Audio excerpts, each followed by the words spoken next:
ल अहिले हामी आलु पसलमा आएको छौँ। आलु पसल आलु आलु आलु यो प्लास्टिकमा कति हुन्छ? 5 केजी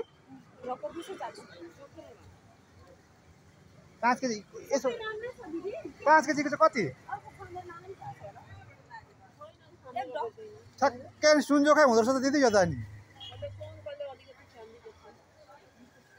ठ्याक्कै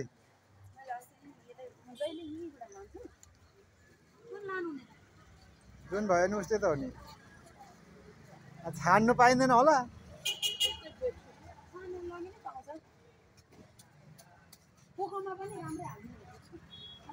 हाल्नु पर्दैन होला सबै उस्तै हुँदो रहेछ। त्यो त अझ छैन पनि 5 केजी।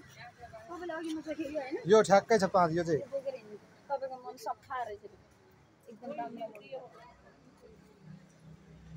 आलु आलु हेर्नु न आलु आमा आलु पोका दसैँको यो मासुको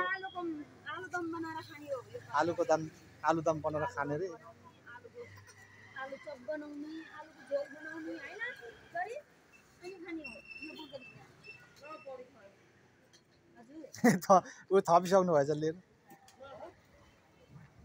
हो त्यो हाल्नु।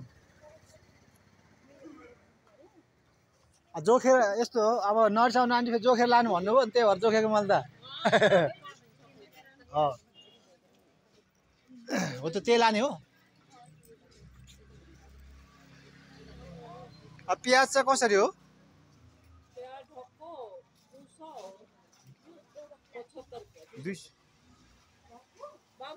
नगर छोरी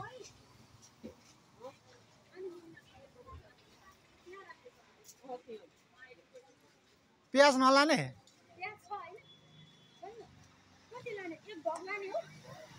एक ढोका लगिरहेको भने ठिक होला है बरु। कोनि त तिमीले के भन्छौ म त मैले भनेर हुँदैन। म त के भन्दिनँ के लाने अब?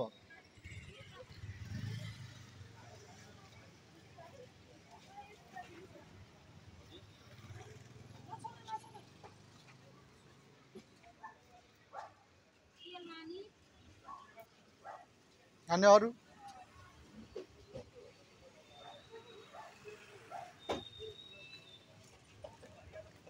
कति लाने तेल चाहिँ?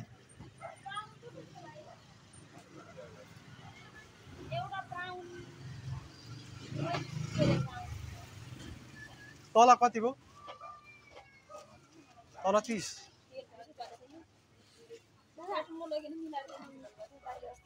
तेल तिनटाको 100 तिनटाको 100 ठिकै हो होइन। तिनटा त किन लाने हो एउटा पुग्दैन र हजुर। यो नगराउने एकछिन चुप्पो लागेर बस्छ यिनीहरूले चुप्पो लागेर एकछिन त्यो नछुवा न छुनुहुन्न बच्चासँग हिँडेपछि यस्तै हो कि यता पनि जिरा पुलिसले लानुहुन्छ नि फेरि पुलिस आउनुहुन्छ नि त नछुवा न भने नछुवा भनेपछि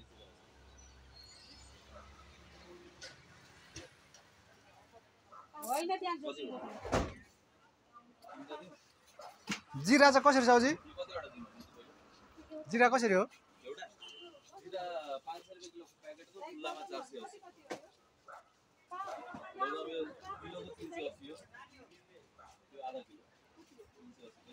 जिरा लाने हो?